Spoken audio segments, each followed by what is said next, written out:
Corona ने पूरी दुनिया की अर्थव्यवस्था को चोट पहुंचाई है। चीन को छोड़कर दुनिया के बड़े से बड़े देश की जीडीपी में भारी गिरावट देखी गई है।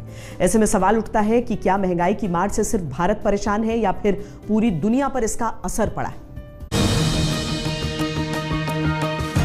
जीडीपी के आधार पर दुनिया की 10 बड़ी अर्थव्यवस्थाओं में भारत 5वें नंबर पर है। अमेरिका पहले, चीन दूसरे, जापान तीसरे और जर्मनी चौथे नंबर पर। कोरोना ने दुनिया के हर देश पर असर डाला है। इसकी वजह से दुनिया के बड़े देश भी महंगाई की चपेट में हैं। आंकड़े देखें तो अमेरिका में जहां महंगाई दर जनवरी 2020 में 2.5% थी, मई 2021 में दोगुनी होकर 5% तक पहुंच गई। जर्मनी में भी महंगाई बढ़ी है।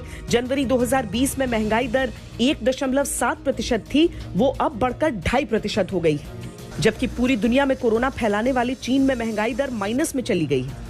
वहां पर जनवरी 2020 में महंगाई दर 5.4% थी, मई 2021 में गिरकर -0.2% तक पहुंच गई। जापान में भी महंगाई दर 0.7% से कम होकर 0.1% तक हो गई है।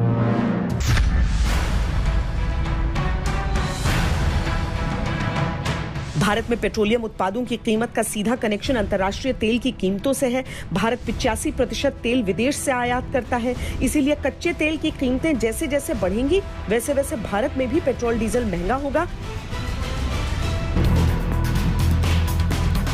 पिछले दिनों तेल निर्यातकों के संगठन ओपेक और सहयोगी देशों की बैठक हुई।